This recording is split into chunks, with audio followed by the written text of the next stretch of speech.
Hello दोस्तों, स्वागत है आपका जीएसआईक्यू एजुकेशन के इस यूट्यूब चैनल पे। तो ये घटना चक्र का एक बहुत बेहतरीन ही एक पुस्तक आई हुई है जिसका नाम है बिहार तथ्यासार। ठीक है, मतलब ये फैक्चुअल इंफॉर्मेशन अबाउट बिहार इसमें हम देखेंगे।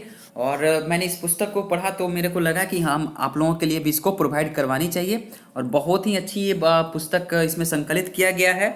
हालांकि बिहार स्पेशल के लिए मैंने इम्तियाज अहमद को भी किया, लेकिन वो ऑब्जेक्टिव फॉर्म में किया है, उसको मैंने एमसीक्यू फॉर्म में किया हुआ है। लेकिन इसमें हम लोग देखें कि वन लाइनर और थोड़ा सा नॉलेज भी इसमें आप लोगों को मिलेगा। ठीक है, तो ये समसामयिक घटना चक्र की एक मतलब एक पुस्तक है जिसमें बिहार तथ्यासार, और इसमें हम बिहार से सभी इम्पोर्टेंट प्रश्नों को देखेंगे। और इसको हम लोग फैक्चुअल इंफॉर्मेशन की तरह देखेंगे, चाहे वो तो वन लाइनर होगा, वन लाइनर फैक्चुअल इंफॉर्मेशन होगा। ठीक है, तो लगभग लगभग इसमें बिहार के बारे में सारे इंफॉर्मेशन को इंक्लूड किया गया है। जो बीपीएससी, बिहार दरोगा, बिहार इन्फोर्समेंट एसआई और एनटीपी, मतलब जो भी बिहार से रिलेटेड जो भी एग्जाम है, जो भी कंपटीशन के एग्जाम है जिसमें बिहार का इंफॉर्मेशन पूछा जाता है, उसमें बहुत ही इम्पोर्टेंट है। और एक मतलब अगर आप बिहार स्टेट से बिलोंग करते हैं तो एक बिहारी होने के नाते आप लोगों को इतना नॉलेज होना चाहिए। ठीक है, एक यहाँ पे बिहार का हम थोड़ा सा एक मैप यहाँ दिया हुआ है, तो मैप को थोड़ा सा हम देख लेते हैं, थोड़ा सा इसको जूम करते हैं। हाँ, चलिए बिहार का थोड़ा सा एक मैप देख लेते हैं। तो ये आपका पश्चिमी चंपारण हो गया। ठीक है, ये पूर्वी चंपारण, सीतामढ़ी, शिवहर, मधुबनी, सुपौल, अररिया, किशनगंज।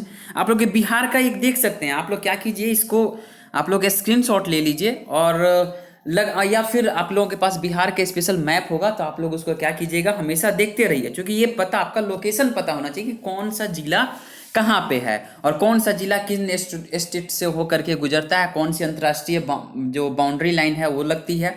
ठीक है, तो ये आपके पास नॉलेज होना चाहिए। तो इस वीडियो में हम लोग चलिए शुरू करते हैं और देखते हैं कि क्या क्या इंपॉर्टेंट चीज़ें हैं जो बिहार के बारे में हम लोग को इन्फॉर्मेशन रखनी चाहिए और जो एग्जाम में पूछे जाते हैं। ओके, तो चलिए शुरू करते हैं, देखते हैं कि बिहार के ये मतलब यहाँ बिहार के तथ्य है और उसका सार है यहाँ पे। ठीक है, बिहार का एक मतलब संक्षिप्त रूप में ये टोटल फैक्चुअल इंफॉर्मेशन दिया गया है। ओके, वीडियो थोड़ा लंबा हो जाएगा लेकिन कोशिश कीजिएगा कि मतलब इसको देख लें और एक से दो बार देखिएगा। आई गारंटी कि एक भी क्वेश्चन नहीं छूटेगा और इसमें आपको थोड़ा सा ओवरव्यू भी मिलेगा, नॉलेज भी मिलेगा और आपका जो नॉलेज इससे गेन होगा।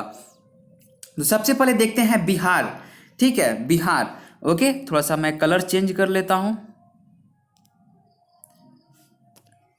हाँ, अब ठीक है। ठीक है, तो सबसे पहले इसमें हम देखेंगे कि नाम इसका बिहार क्यों पड़ा। तो बिहार जो है संभवतः बौद्ध बिहारों की अधिकता के कारण बिहार का नाम बिहार पड़ा। स्थापना दिवस देखते हैं, तो स्थापना दिवस जो है वो 22 मार्च को हुआ। 12 दिसंबर 1911 को बिहार को बंगाल से पृथक प्रांत बनाने की घोषणा दिल्ली दरबार में की गई थी। 1911 में हुई थी, लेकिन ये कब हुआ, 1912 में मतलब एक अलग प्रांत बन गया। 22 मार्च 1912 को बिहार उड़ीसा उस समय इंक्लूड था, प्रांत के गठन की विधिवत घोषणा की गई। इससे पूर्व बिहार अविभाजित बंगाल का क्या था, भाग था। बंगाल प्रेसिडेंसी से अलग बिहार के एक प्रांत के रूप में 1 अप्रैल 1912 से कार्य करना प्रारंभ किया। 28 मार्च 1936 को बिहार के लिए पृथक विधान परिषद के गठन का क्या किया गया, आदेश दे दिया गया। नेक्स्ट है कि 1 अप्रैल, थोड़ा सा जूम कर लेते हैं ताकि आप लोगों को स्पष्ट दिखाई दे। और 1 अप्रैल 1936 को बिहार एवं उड़ीसा दोनों अलग राज्यों के रूप में अस्तित्व में आ गए। बिहार और उड़ीसा यहाँ से अलग अस्तित्व में दोनों राज्य क्या हुआ कि मतलब आ गया, लेकिन बिहार में उस समय झारखंड अभी इंक्लूड था। ओके, नेक्स्ट है कि 25 अप्रैल 2000 को पृथक झारखंड राज्य के गठन के लिए बिहार राज्य पुनर्गठन विधेयक 2000 को स्वीकृति प्रदान की गई। ओके, आगे देखते हैं कि 2 अगस्त 2000 को लोकसभा एवं 11 अगस्त 2000 को राज्यसभा ने बिहार राज्य पुनर्गठन विधेयक 2000 ईस्वी को पारित कर दिया। 25 अगस्त 2000 को विधेयक पर राष्ट्रपति KR नारायणन की मंजूरी के साथ ही बिहार राज्य का 2 भागों में बंटवारा हो गया। उस समय जो विधेयक पे जो सिग्नेचर जिसने किया था, मतलब जो एक्ट बन गया था, ठीक है, उसने किसने किया था, कौन थे वो, तो उस समय कौन थे, तो राष्ट्रपति KR नारायणन थे। ओके, आगे देखते हैं कि 15 15 नवंबर 2000 को झारखंड राज्य अस्तित्व में आया। 15 नवंबर 2000 ईस्वी को झारखंड राज्य क्या हुआ, नया अपने अस्तित्व में आ गया, वो एक अलग राज्य बन गया। बिहार जो है उस प्रदेश की राजधानी कहाँ है, पटना है। उच्च न्यायालय जो है वो पटना है, हाई कोर्ट जो है पटना में है, और इसकी स्थापना 1 दिसंबर 1913 को हुई थी, और उद्घाटन जो हुआ था, स्टार्टिंग जब हुआ था वो 3 फरवरी 1916। तो एग्जाम में हमेशा आता है कि पटना उच्च न्यायालय की जो स्थापना कब हुई, तो 1916 पे आप लोग सही लगाइएगा। ओके, 1916 ही सही होगा। क्षेत्रफल की दृष्टि से भारत में इसका स्थान है वो 13वां है। 13वां कब है, पहले 12वां था, लेकिन तेलंगाना स्टेट जैसे ही बना तो वो 13वां हो गया। 2011 की जनगणना के अनुसार क्या है, ये 12वां ही है अभी, लेकिन 2000 आई थिंक, अगर मैं गलत नहीं हूँ तो 2014 में तेलंगाना राज्य का गठन हो गया। 2014 शायद, अगर देख लीजिएगा एक बार डाटा को आप लोग, तो उस समय से क्या हुआ कि ये 13वां राज्य हो गया। जनसंख्या की दृष्टि से भारत में स्थान क्या है, तो जनसंख्या की दृष्टि से तीसरा स्थान है। ठीक है, 2011 की जनगणना के अनुसार जनसंख्या की दृष्टि से तीसरा स्थान है। 1 नंबर पे कौन है, पहले स्थान पे यूपी है, दूसरे स्थान पे महाराष्ट्र है, और तीसरे स्थान पे बिहार है। राजकीय भाषा क्या है, हिंदी है। द्वितीय राजकीय भाषा जो है इसकी उर्दू है। आगे देखते हैं यहाँ पे राजकीय प्रतीक क्या है, तो राजकीय प्रतीक जो है, राजकीय प्रतीक में हम लोग देखते हैं तो राजकीय वृक्ष है पीपल, राजकीय पुष्प है गेंदा, राजकीय पशु बैल, 2013 से पहले जो था वो रिछ था। ठीक है, राष्ट्रीय पक्षी जो है गौरैया, पहले नीलकंठ या नक्ता था। भौगोलिक परिदृश्य देखते हैं, भौगोलिक परिदृश्य में देखेंगे हम लोग इसका ज्योग्राफिकल सिनेरियो क्या है, तो अक्षांशीय जो विस्तार है 24 डिग्री 20 मिनट 10 सेकेंड से 27 डिग्री 31 मिनट 15 सेकेंड उत्तरी अक्षांश में है। देशांतरीय विस्तार जो है वो 83 19 50 से 88 17 40 पूर्वी देशांतर में है। क्षेत्रफल जो है 94,163 वर्ग किलोमीटर है। लंबाई उत्तर से दक्षिण, ये आपका एक मैप, एक सेकेंड मैं इसको हटाता हूँ, और ये आपका एक थोड़ा सा एक मैप हो गया। ठीक है, ये मतलब ये आपका ईस्ट भाग है, ये वेस्ट है, ये आपका नॉर्थ हो गया,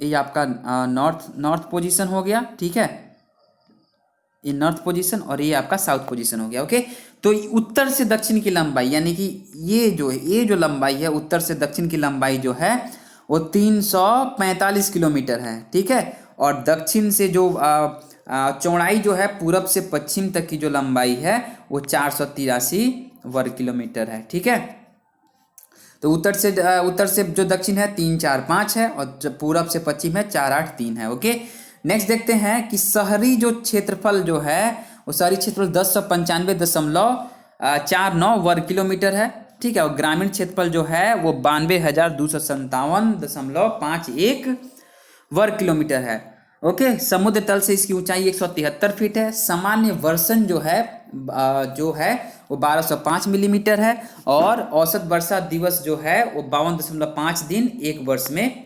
ठीक है, 52.5 दिन मतलब 365 दिन में लगभग 52.5 दिन क्या होता है, बारिश होती है, औसत है। ओके, अब स्थिति देखेंगे तो बिहार जो है भारत के पूर्वी भाग में स्थित है, 83 डिग्री 30 मिनट से 88 डिग्री उत्तरी अक्षांश के मध्य है। यह एक भू आवेष्टित राज्य है। उत्तर में नेपाल है, दक्षिण में झारखंड है, पूरब में झारखंड है। ठीक है, एवं पश्चिम में पश्चिम बंगाल, और पश्चिम में क्या है, उत्तर प्रदेश से ये घिरा हुआ है। बिहार जो है नेपाल से अंतर्राष्ट्रीय सीमा 729 किलोमीटर बनाता है। ओके, आगे देखते हैं प्रशासनिक दृश्य में क्या क्या है। ठीक है, तो प्रशासनिक दृश्य में जो है वो प्रमंडल जो है 9 प्रमंडल है। कौन कौन है, तो पटना है, मगध है, सारण, तिरहुत, दरभंगा, कोसी, पूर्णिया और मुंगेर। ठीक है, एक बार फिर से रिकॉल कर लीजिए, पटना, मगध, सारण, तिरहुत, दरभंगा, कोसी, पूर्णिया और मुंगेर, और भागलपुर है। ओके, जिला जो है वो आपका जिला कितना है, तो 38 है। अनुमंडल जो है 101 अनुमंडल है। सामुदायिक विकास खंड जिसको हम लोग ब्लॉक बोलते हैं वो 534 ब्लॉक है। पंचायत 8406 है। राजस्व ग्राम जो है वो 45,103 है। नगरीय संकुल या समूह जो है वो 14 है। नगर जो है 199 यहाँ पे शहर है, शहर या नगर। ओके, पुलिस थाना जो है वो 853 है, और पुलिस जिला जो है वो 43 है। ओके, आगे देखते हैं महानगर जो है, महानगर एक ही है, पटना महानगर है। विधानमंडल है द्विसदनीय, यहाँ पे विधानसभा और विधान परिषद दोनों है। विधानसभा की सीटों की संख्या 243 है, 243 है। ठीक है। और विधान परिषद सदस्यों की संख्या जो है 75 है। लोकसभा सीटों की संख्या 40 है और राज्यसभा सीटों की संख्या 16 है। एग्जाम में पूछे जाते हैं। लोकसभा में जो अनुसूचित जाति के लिए जो सीटों की जो आरक्षित की गई है वो 6 है, और विधानसभा में अनुसूचित जाति की आरक्षित सीटें जो हैं वो 38 है। विधान और जनजाति की जो सीटें हैं विधानसभा में अनुसूचित जनजाति, ठीक है, तो ये शेड्यूल कास्ट के लिए 38 है, ठीक है, और शेड्यूल ट्राइब्स के लिए 2 है। ओके, नेक्स्ट देखते हैं कि राज्य की सीमा से स्पर्श करने वाले 3 राज्य कौन कौन से हैं। राज्य की सीमा से स्पर्श करने वाले 3 राज्य झारखंड, उत्तर प्रदेश और पश्चिम बंगाल। तो झारखंड से कौन कौन से जिला टच करता है बिहार का, तो झारखंड से कैमूर, रोहतास, औरंगाबाद, गया, नवादा, जमुई, बांका, भागलपुर और कटिहार। उत्तर प्रदेश से कैमूर, बक्सर, आरा, सारण, सिवान, गोपालगंज, पश्चिमी चंपारण। पश्चिम बंगाल से कौन करता है, तो कटिहार, पूर्णिया, किशनगंज करता है। राज्य की सीमा को स्पर्श करने वाला देश जो है नेपाल। चलिए आप लोग ये बताइए कि आप लोग किस किस जिला से हैं और उस जिले की एक विशेषता। जैसे कि मैं चंपारण जिले से हूँ, तो चंपारण जिले की ये विशेषता ये है कि यहीं से 1917 में महात्मा गांधी के द्वारा सबसे पहला अपना आंदोलन शुरुआत किया गया था। ठीक है, तो वैसे ही आप लोग भी अपने अपने जिले की ऐतिहासिक या फिर आप लोग ऐतिहासिक जगह का नाम या फिर मतलब किसके लिए किस चीज़ के लिए फेमस है। जैसे कोई और पूर्णिया से होगा तो जूट उत्पादन में सबसे अधिक है। ठीक है, तो ऐसे ही आप लोग यहाँ पे कमेंट सेक्शन में बताइए एक दूसरे के जिले के बारे में, ताकि और भी इंफॉर्मेशन लोगों को मिल सके। ओके, चलिए देखते हैं नेपाल से सटे हुए जो बिहार के जो जिले हैं कौन कौन से हैं। तो नेपाल से सटे हुए बिहार के जो जिले हैं वो पश्चिमी चंपारण है, पूर्वी चंपारण, सीतामढ़ी, मधुबनी, सुपौल, अररिया और किशनगंज है। और जो भारत के कुल क्षेत्रफल का कितना प्रतिशत है बिहार, तो 2.86% है। कुल वन बिहार के क्षेत्रफल का 7.8%, 7.75% जो है वो बिहार के क्षेत्रफल का जो है ना ये वन है, इस पे इतना 7.75% पे वन है। जलवायु यहाँ की मानसूनी है। सबसे बड़ी नदी है गंगा, सबसे गर्म कुंड है ब्रह्मकुंड, और सर्वाधिक पाई जाने वाली जो मिट्टी है वो है जलोढ़ मिट्टी। सर्व प्रमुख खाद्य फसल है जो चावल है। सर्वाधिक और सबसे कम क्षेत्रफल वाले जिले जो हैं पश्चिमी चंपारण और शिवहर हैं। सर्वाधिक क्षेत्रफल वाले 3 जिले घटते क्रम में कौन से हैं, तो सबसे ज़्यादा क्षेत्रफल है पश्चिमी चंपारण में, 2 नंबर पे है गया और 3 नंबर पे है पूर्वी चंपारण। सबसे कम क्षेत्रफल किसका है बढ़ते क्रम में, तो सबसे कम है शिवहर में, फिर अरवल में और सबसे शेखपुरा में। ओके, नेक्स्ट देखते हैं यहाँ पे जनसंख्या 2011, ये बहुत ही इंपॉर्टेंट है, इसको याद रखिएगा, ये आएगा। ठीक है, आता है, हर एक बार पूछा जाता है। तो कुल जनसंख्या जो है लगभग 10 करोड़ 41 लाख, 10 करोड़ 40 लाख 99,452। पुरुष जनसंख्या जो है वो 54 लाख 27 सॉरी 5 एक सेकेंड। तो पुरुष की जो जनसंख्या है यहाँ पे ये 5.4 करोड़ है। ठीक है, मतलब कि आपको 5 करोड़ 42 लाख 78,157 है, और महिला जनसंख्या है वो 4.9 करोड़, आप मतलब ऐसे बोल सकते हैं। ठीक है, तो 4 करोड़ 98 लाख 21,295। जनसंख्या घनत्व जो है वो 1106 लोग प्रति वर्ग किलोमीटर में रहते हैं। और ये जो बिहार है तो भारत का सबसे ज़्यादा जनघनत्व वाला स्टेट कौन सा है, तो बिहार है, 1 नंबर पे ये स्थान आता है। जनसंख्या वृद्धि दर है 25.42%। भारत की कुल जनसंख्या का जो है 8.60% जनसंख्या की वृद्धि केवल बिहार से होता है। ओके, लिंगानुपात इनके सेक्स रेशियो जो है 918, शिशु लिंगानुपात 935 है। ठीक है, 918 लिंगानुपात है यहाँ पे, 1000 पुरुष पे 918 महिलाएं। ठीक है, और शिशु लिंगानुपात में 935 है, यानी कि 1000 गर्ल चाइल्ड जो है, यानी कि नवजात शिशु। ठीक है, 1000 अगर मतलब मेल चाइल्ड है तो और उस पर 935 फीमेल यानी गर्ल चाइल्ड होगी। ओके, साक्षरता दर जो है 61.80% है। पुरुष साक्षरता दर जो है 71.2% है, और महिला साक्षरता जो दर है 51.5% है। ग्रामीण साक्षरता दर जो है 59.78% पुरुष है, और 69.67% जो है वो आपकी महिला है, और पुरुष का जो 44.3% है। शहरी साक्षरता दर की बात करें हम तो 76.86% पुरुष है, और 80 और पुरुष जो है 61.95% जो है वो है। साक्षरता की दृष्टि से भारत में का क्रम जो है वो 35वां है, सबसे अंतिम जो है, सबसे नीचे से हम लोग टॉप किए हैं। ओके, नीचे से हम लोगों ने टॉप कर लिया है और ऊपर से सबसे नीचे है। ठीक है, ग्रामीण जनसंख्या है 88.71% है, शहरी जनसंख्या 11.29% है। पटना का जो जनसंख्या है वो आपको 16,84,222 है। गया का जो जनसंख्या है वो 4,68,000 आपको 614 है। भागलपुर का है 4,01,46 है। मुजफ्फरपुर का 3 लाख जो है वो आपको 3,54,462 है। बिहार शरीफ का 2,97,268 है। मेट्रोपोलिटन यानी महानगर पटना जो है वो आपको है मेट्रोपोलिटन यानी महानगर जो पटना है वो 20,49,156 है। सर्वाधिक जनसंख्या वाले 3 जिले कौन कौन से हैं? तो 1 नंबर स्थान आता है आपको पटना का, जिसकी टोटल जो जनसंख्या है वो 58,28,465 है। ठीक है, और दूसरे नंबर पे पूर्वी चंपारण आता है 50,99,371 है। और तीसरे नंबर पर मुजफ्फरपुर आता है 48,01,062 है। न्यूनतम जनसंख्या वाले 3 जिले जो हैं शेखपुरा है 6,36,342 है। और शिवहर उसके 2 नंबर पे जाता है 6,56,246। अरवल जो है वो आपको लगभग 7,70,843 है। ओके, सॉरी 70,000 नहीं है, ये 7,08,43 है। सर्वाधिक जनघनत्व वाले 3 जिले जो हैं शिवहर है 1880, सबसे ज़्यादा लोग जो जनघनत्व बिहार में रहता है 1 किलोमीटर में, 1 वर्ग किलोमीटर में आपको 1880 लोग रहते हैं। पटना में 1823 लोग रहते हैं और दरभंगा में 1728 लोग रहते हैं। आगे देखते हैं न्यूनतम जनसंख्या वाले जो 3 जिले हैं, तो सबसे जो कम लोग रहते हैं कैमूर में रहते हैं 488।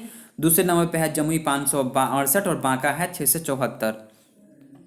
सर्वाधिक लिंगानुपात वाले 3 जिले जो हैं गोपालगंज है यानी कि 1021 महिला 1,000 पुरुष पे, और फिर है सिवान है 988 है और सारण है 954। न्यूनतम लिंगानुपात वाले जो 3 जिले हैं मुंगेर है 876 है, भागलपुर 880 और खगड़िया 886 है। सर्वाधिक साक्षरता वाले 3 जिले हैं तो रोहतास है जहाँ पे साक्षरता परसेंटेज है 73.37% और पटना है 70.7% और भोजपुर है 70.5%। न्यूनतम साक्षरता दर वाले जो जिले हैं सबसे कम जो है वो पूर्णिया 51.08% है, सीतामढ़ी 52.05% और कटिहार जो है 52.24% है। सर्वाधिक पुरुष जन साक्षरता वाला जो जिला है रोहतास है, न्यूनतम पुरुष साक्षरता वाला जिला जो है पूर्णिया है। सर्वाधिक महिला साक्षरता वाला जो जिला है औरंगाबाद है और न्यूनतम महिला साक्षरता वाला जो जिला है वो सहरसा है।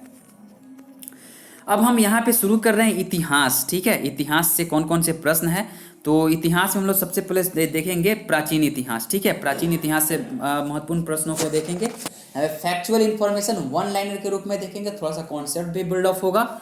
तो प्राचीन इतिहास में है कि मुंगेर से मध्य पाषाण युग के अवशेष प्राप्त हुए हैं। ओके, मुंगेर से जो है मध्य पाषाण युग के अवशेष प्राप्त हुए हैं। चिरांद जो है सारण जिला में है और चेचर जो है वैशाली जिला से नव पाषाण युग के अवशेष मिले हैं। नेक्स्ट देखते हैं कि विदेह जो है, विदेह माधव की कहानी शतपथ ब्राह्मण में मिलती है, जिसमें विदेह माधव सरस्वती के तट पे रहते थे तथा वैश्वानर जो अग्नि जिसको बोला जाता है को मुख में धारण किए हुए थे। घृत नाम का लेते ही अग्नि मुख से बाहर आ गई तथा नदियों को जलाते हुए सदानीरा, नदियों को जलाती हुई सदानीरा, बिहार की जो वर्तमान गंडक नदी को सदानीरा के नाम से जाना जाता है, के तट पे ठहर गई। विदेह माधव आदि के पीछे पीछे अपने गुरु गौतम राहुगण के साथ यहाँ तक आ गए। अग्नि ने सदानीरा के पूर्व जो है विदेह को निवास का स्थान बताया। सदानीरा कौशल और विदेह की सीमा थी। ठीक है, बौद्ध संगीतियों के जो बिहार में हुए थे उनको थोड़ा देख लेते हैं यहाँ पे। तो बौद्ध संगीति को हम देखेंगे तो जो बौद्ध संगीति बिहार में हुए थे, प्रथम जो हुआ था राजगृह में यानी कि सप्रणपीण गुफा में हुआ था, 483 ईसा पूर्व में हुआ था। अध्यक्ष महाकश्यप थे, शासक अजातशत्रु जो हर्यक वंश के थे। और महत्वपूर्ण इसमें तथ्य जो था, यही प्रथम जो बौद्ध संगीति हुई थी, इसी में विनय पिटक सूत पिटक का जो है संकलन किया गया था। द्वितीय बौद्ध संगीति बिहार में के वैशाली जिला में हुई थी और 383 ईस्वी ईसा पूर्व में हुई थी। अध्यक्ष सर्वकामी थे और शासक जो थे वो कालाशोक थे। कौन थे? शिशुनाग वंश के थे। बौद्ध धर्म स्थावीर एवं महासंगिक में क्या हुआ? विभाजित हो गया। तृतीय जो हुआ था पाटलिपुत्र में हुआ था, 257 ईसा पूर्व में हुआ था और अध्यक्ष जो थे इसके मोगली पुत्र तिस्य थे और अशोक जो थे शासक थे, मौर्य वंश के शासक थे, महान सम्राट थे। और तीसरा पिटक जो है अभिधम पिटक, इसमें क्या हुआ? तीसरा जो पिटक है वो तृतीय बौद्ध संगीति में जोड़ा गया जो पाटलिपुत्र में हुआ था 257 ईसा पूर्व में। मोगलीपुत्र जो तिस थे अध्यक्ष थे और अशोक जो थे शासक थे। चौथा जो हुआ कुंडल वन यानी कश्मीर में हुआ था। ठीक है, ये बिहार में नहीं हुआ था, कुंडल वन में कश्मीर में हुआ था। प्रथम शताब्दी यानी कि फर्स्ट एडी जिसको बोलते हैं। ओके, इसके जो वसुमित्र अध्यक्ष थे और अश्वघोष जो थे वो उपाध्यक्ष थे। कनिष्क यानी कि कुषाण वंश के जो कनिष्क थे इनके समय में ये हुआ था, शासक थे उस समय के। बौद्ध धर्म जो है वो हीनयान और महायान दो शाखाओं में बंट गया था, विभाजित हो गया था।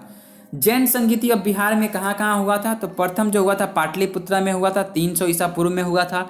अशुलभद्र की अध्यक्षता में हुआ था, चंद्रगुप्त मौर्य उस समय के शासक थे।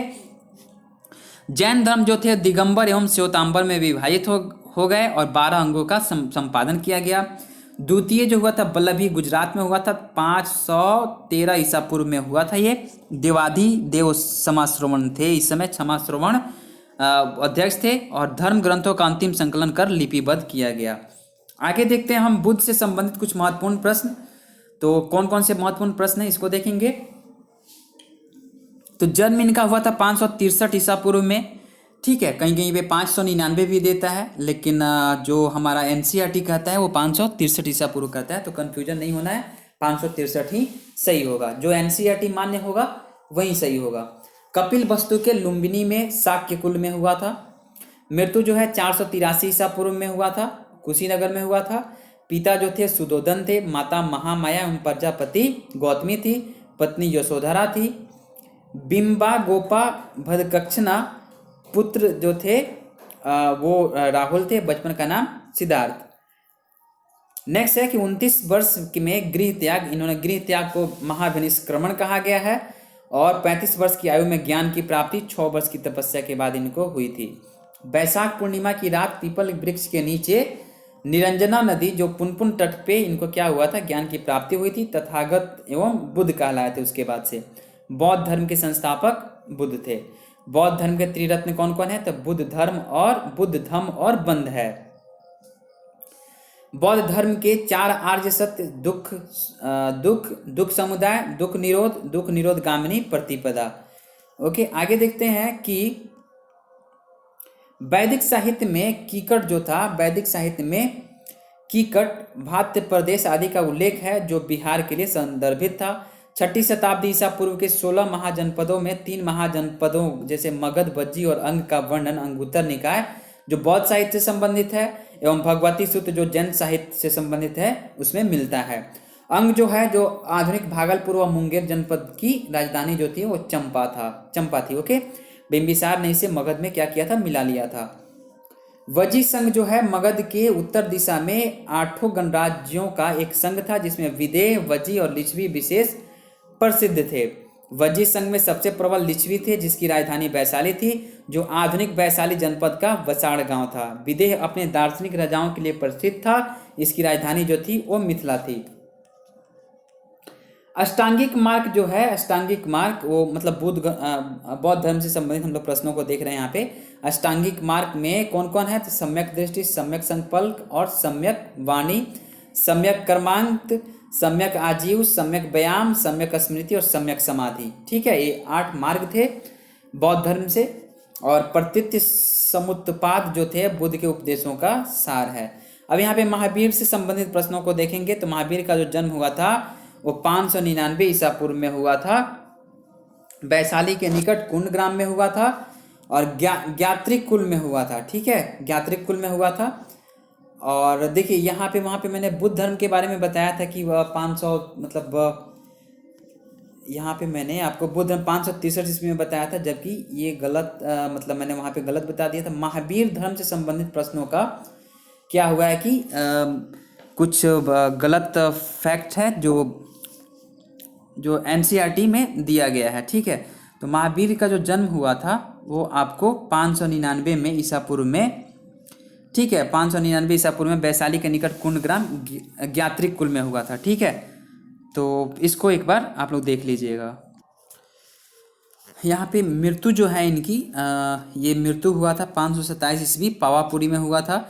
पिता जो थे इनके पिता सिद्धार्थ था, सिद्धार्थ नाम था, माता तिरसला जो लिच्छवी राजकुमारी थी, पत्नी यशोदा, पुत्री जो थी प्रियदर्शना थी, और जमाता जो था वो जमाली था, ठीक है। 30 वर्ष में इन्होंने गृह त्याग कर दिया। 42 वर्ष की आयु में कैवल्य यानी कि सर्वोच्च ज्ञान की प्राप्ति हुई। 12 वर्ष इन्होंने तपस्या किया था। जुम्बिक ग्राम के निकट ऋजुपालिका नदी के किनारे साल के वृक्ष के नीचे इनको ज्ञान की प्राप्ति हुई थी।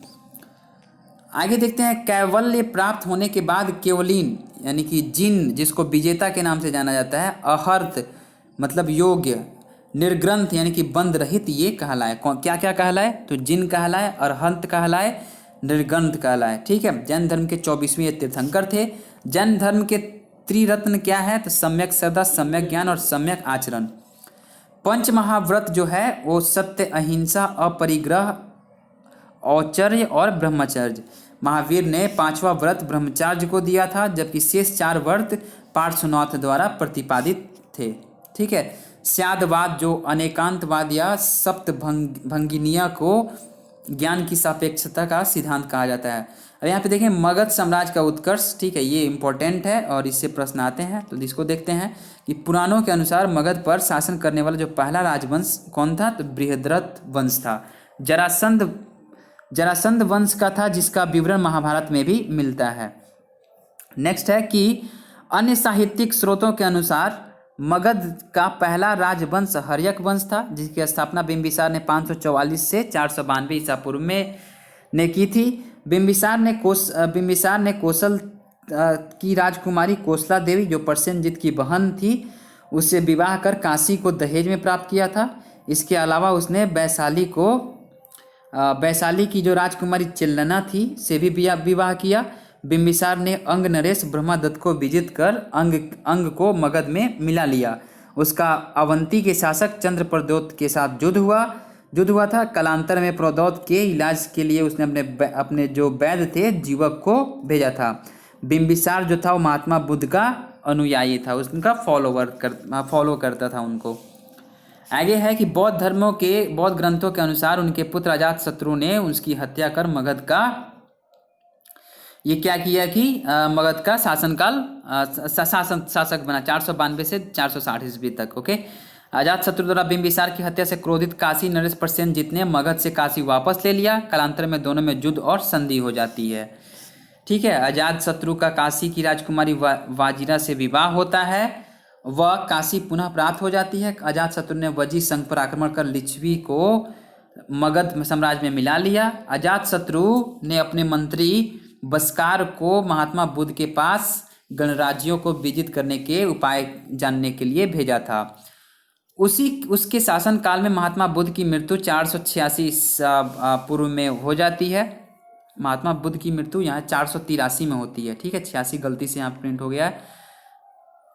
नेक्स्ट है कि 483 ईसा पूर्व में इसके संरक्षक में प्रथम बौद्ध संगीति का आयोजन राजगृह में महाकश्यप की अध्यक्षता में हुई थी। अजातशत्रु की मृत्यु के बाद उसका पुत्र उदयदीन मगध का शासक बना। 460 से 444 ईस्वी तक वो बना रहा। उसने अपनी राजधानी राजगृह से पाटलिपुत्र, जो गंगा तथा सोन के संगम पर बसाया गया नगर था, स्थानांतरित की, और यहीं पटना को बसाया किसने था? तो उदयीन ने बसाया था। उदयीन के 3 पुत्र हुए, अनुरुद्ध, मुंडक और नागदशक, जो ने क्रमशः शासन किया। आगे देखते हैं कि शिशुनाग वंश जो है, शिशुनाग वंश 412 से 344 ईसा पूर्व तक था। शिशुनाग हर्यक वंश के अंतिम राजा नागदशक का अमात्य व काशी का राजपुल था। अंतिम राजा जो नागदशक था वो अमात्य व काशी का राज्यपाल था। शिशुनाग ने अवंती, कौशल व वत्स को विजित कर मगध साम्राज्य का विस्तार किया। उसके पश्चात उसका पुत्र जो है कालाशोक, जिसको काकवर्ण का शासक बना। काकवर्ण उसका नाम था। इसके समय में वैशाली में द्वितीय बौद्ध संगीति 383 ईसा पूर्व का आयोजन हुआ, जिसमें स्थविर और महासंघिक संघ में विभाजन हो गया। आगे देखते हैं, नंदीवर्धन इस वंश का अंतिम शासक था। नंद वंश के बारे में देखेंगे। महापद्म ने शिशुनाग वंश का अंत कर नंद वंश की स्थापना की। पुराणों में उसे सर्वक्षत्रांतक कहा गया है। उसे एक छत्र एक राट भी कहा गया है। उसे शूद्र व दासी पुत्र भी सभी स्रोतों में बताया गया है। उसे पौरव, इक्ष्वाकु, पंचाल, कौरव, हैय, कलिंग, सूरसेन, मैथिल, अस्मक, वितिहोत्र राज्यों का शासक बताया गया है। उसके समय में मगध साम्राज्य की सीमा जो है वो गंगा घाटी को पार कर गई थी। इस वंश का अंतिम शासक घनानंद था। उसी के समय यूनानी जो है सिकंदर का आक्रमण हुआ था। मौर्य वंश देखेंगे। मौर्य वंश से इंपॉर्टेंट प्रश्न, फैक्चुअल इंफॉर्मेशन क्या है, तो मौर्य वंश में हम यहाँ पे देखेंगे कि पुराण ग्रंथों, बौद्ध एवं जैन साहित्य, कौटिल्य के अर्थशास्त्र तथा विदेशी लेखकों से मौर्य वंश की जानकारी प्राप्त होती है। एस्ट्रेबो एवं जस्टी ने चंद्रगुप्त मौर्य को सैंड्रोकोटस, जबकि एरियन और प्लूटार्क ने एंड्रोकोटस कहा है। एरियन और प्लूटार्क ने एंड्रोकोटस कहा है, जबकि एस्ट्रेबो और जस्टिस ने चंद्रगुप्त मौर्य को सैंड्रोकोटस की उपाधि दी है। विलियम जोन्स ने सर्वप्रथम सैंड्रोकोटस की पहचान भारतीय ग्रंथों में वर्णित चंद्रगुप्त मौर्य से की है। विलियम जोन्स ने की है। जेम्स प्रिंसेप ने सबसे पहले 1834 से 1837 ईस्वी के मध्य ब्राह्मी और खरोष्टी लिपि को अनुदित किया तथा प्रियदर्शी की पहचान अशोक से की। 326 ईसा पूर्व में मकदूनिया, जो यूनान के शासक सिकंदर का भारत पर आक्रमण होता है, सिंधु नदी पार करके सिकंदर झेलम यानी कि जो बितस्ता प्राचीन नाम है के तट तक आ जाता है। यही उसका पोरस से युद्ध होता है, जिसे बितस्ता या हाइडे स्पीच का युद्ध कहते हैं। नेक्स्ट है कि ब्यास नदी के तट पर सिकंदर की सेना आगे बढ़ने से इनकार कर देती है। ब्यास नदी से ही नंद साम्राज्य की सीमा आरंभ होती थी। उस समय नंद वंश का शासक घनानंद था। सिकंदर भारत में 19 महीने रहा। सिकंदर जो है भारत में 19 महीने रहा। अब देखेंगे चंद्रगुप्त मौर्य 323 से 298 ईसा पूर्व, तो अपने गुरु चाणक्य की सहायता से घनानंद को पराजित कर 25 वर्ष की उम्र में मगध का शासक बनता है। फिर यहाँ पे देखेंगे कि 305 ईसा पूर्व में के आसपास सेल्यूकस निकेटर से युद्ध हुआ। युद्धोपरांत हुई संधि से चंद्रगुप्त को एरिया मतलब जो काबुल था, आराकोसिया जो कंधार था, जेड्रोसिया जो मकरान था तथा पेरीपेमिसदाई जो हेरात का क्षेत्र था प्राप्त हुआ तथा यूनानी राजकुमारी से चंद्रगुप्त का यहाँ पे विवाह होता है। सेल्यूकस निकेटर ने अपने राजदूत मेगास्थनीज को चंद्रगुप्त के दरबार में भेजा था। मेगास्थनीज ने इंडिका नामक पुस्तक की रचना की थी। अपने जीवन के अंतिम समय में चंद्रगुप्त ने अपने पुत्र बिंदुसार जो था, बिंबिसार नहीं बिंदुसार था ये, चंद्रगुप्त का पुत्र बिंदुसार को सत्ता सौंपकर जैन मुनि भद्रबाहु के साथ श्रवणबेलगोला जो वहीं कर्नाटक में है चलेगा, और वहीं पे संलेखना यानी कि उपवास से अपना प्राण को त्याग दिया। बिंदुसार की बात करते हैं जो 298 से 272 ईसा पूर्व तक इसका शासनकाल रहा। इसे अमित्रघात, भद्रसेन, सिंहसेन आदि कहा गया है। इसी के समय सीरिया के शासक एंटीयोकस का राजदूत डाइमेकस तथा मिस्र के शासक टोलमी द्वितीय जिसको फिलाडेल्फस का राजदूत डायनोसियस मौर्य दरबार में आए थे। बिंदुसार आजीवक संप्रदाय का अनुयायी था। फिर इसके बाद से 272 से 232 ईस्वी ईसा पूर्व जो अशोक का शासनकाल शुरू होता है। सिंहासन पर बैठने के 4 वर्ष बाद 269 ईसा पूर्व में राज्याभिषेक होता है। राज्याभिषेक से पूर्व उज्जैन का राज्यपाल था। 261 ईसा पूर्व में राज्याभिषेक के 8वें वर्ष कलिंग में विजय होता है इसका। और अशोक के बड़े भाई सुमन के पुत्र निग्रोध के प्रवचन से अशोक ने बौद्ध धर्म अपनाया। मोगली पुत्तिस का शिष्य बना। इसके पूर्व अशोक क्या था? शैव था। शैव संप्रदाय का वो फॉलोअर्स था। राज्याभिषेक के 10वें वर्ष उन्होंने बोध गया की यात्रा की। 14वें वर्ष धम्म महामात्रों की नियुक्ति की और 20वें वर्ष लुम्बिनी गया और उसे उल्विक यानी कि कर मुक्त घोषित करता है तथा भाग कर 1/8 कर देता है। 8वां भाग में से पहला भाग जो है टैक्स जो है वो कर देता है। अशोक के अभिलेख के बारे में देखेंगे। शिलाभिलेख नहीं, केवल अभिलेख के बारे में देखेंगे।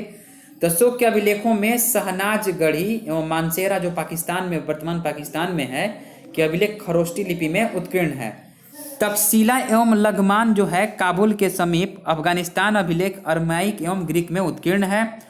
नेक्स्ट है कि इसके अतिरिक्त अशोक के समस्त शिलालेख में लघु शिला जो स्तंभ लेख एवं लघु लेख जो ब्राह्मी लिपि में उत्कीर्ण है। अशोक का इतिहास भी हमें इन अभिलेखों से प्राप्त होता है। अभी तक अशोक के 40 अभिलेख प्राप्त हो चुके हैं। अशोक के शिलालेख देखेंगे यहाँ पे धौली, यह जो है उड़ीसा के पुरी जिले में है।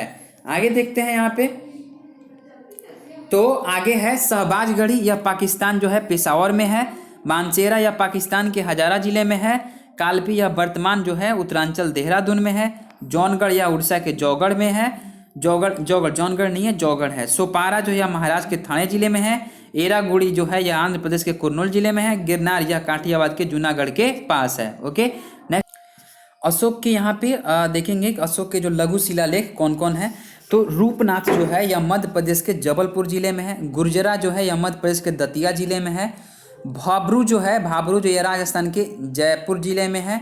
मास्की यह रायचूर जिले में है। सासाराम जो है बिहार के शाहाबाद जिले में है। और धर्म के प्रचार हेतु दूतों प्रचारकों को विदेशों में भेजा। अपने दूसरे तथा 13वें शिलालेख में उसने उन देशों का नाम लिखवाया जहां दूत भेजे गए थे।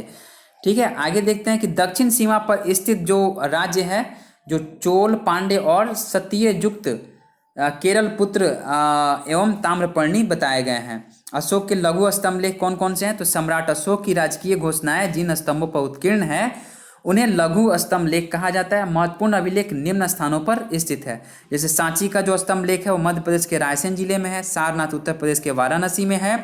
रुमिनदेई जो है नेपाल के तराई में है। आगे है कौशाम्बी की अगर बात करें तो ये इलाहाबाद के निकट है। और निगली सागर जो है नेपाल के तराई क्षेत्र में है, तराई भाग में है। ब्रह्मगिरी है या मैसूर के चिवल दुर्ग में स्थित है। सिद्धपुर या ब्रह्मागिरी से 1 मील उत्तर पूर्व में स्थित है। जतिंग रामेश्वर जो ब्रह्मागिरी से 3 मील उत्तर पूर्व में स्थित है। एरागुड़ी यह आंध्र प्रदेश के कुर्नूल जिले में स्थित है। अरौरा यह उत्तर प्रदेश के मिर्जापुर जिले में स्थित है। सारोमारो जो है यह मध्य प्रदेश के शहडोल जिले में स्थित है। नेतुर यह मैसूर जिले में स्थित है। नेक्स्ट देखते हैं वैशाली जो है, वो वैशाली जो है आपका शीर्ष सिंह यानी केवल शेर लेख रहित है। मतलब ये, और वैशाली बिहार में यह है। अशोक के गुहा लेख की बात करें, मतलब गुफा लेख, तो दक्षिण बिहार के गया जिले में स्थित बराबर नामक 3 गुफाओं के दीवारों पर अशोक के लेख उत्कीर्ण प्राप्त हुए हैं। इन सभी की भाषा प्राकृत तथा ब्राह्मी लिपि में है। केवल 2 अभिलेख हो, शहबाजगढ़ी तथा मानसेरा की लिपि ब्राह्मी ना होकर के खरोष्ठी है। यह लिपि दाईं से यानी इधर से लिखा जाता था, दाईं से बाईं ओर लिखी जाती है। नेक्स्ट है कि तक्षशिला से अरमाइक जो है, तक्षशिला से अरमाइक लिपि में लिखा गया एक भग्न अभिलेख कंधार के पास सारेकुना नामक स्थान से यूनानी तथा अरमाइक द्विभाषी अभिलेख प्राप्त हुआ है। अशोक के स्तंभ लेख कौन कौन से हैं। तो अशोक के स्तंभ लेखों की संख्या 7 है, जो 6 भिन्न भिन्न स्थानों से पाषाण स्तंभों पर उत्कीर्ण पाए गए हैं। इन स्थानों के नाम है कौन कौन। तो इनके नाम देखेंगे हम। कौशाम्बी जो है, कौशाम्बी जो इलाहाबाद में अकबर के द्वारा लाया गया था। दिल्ली टोपरा जो है यह स्तंभ लेख प्रारंभ में उत्तर प्रदेश के सहारनपुर से जिले में पाया गया था। यह मध्ययुगीन सुल्तान फिरोज शाह तुगलक द्वारा दिल्ली लाया गया। इस पर अशोक के 7 अभिलेख उत्कीर्ण है। दिल्ली मेरठ की बात करें हम तो यह स्तंभ लेख भी पहले मेरठ में था, जो बाद में फिरोज शाह द्वारा दिल्ली लाया गया। ओके, आगे देखते हैं।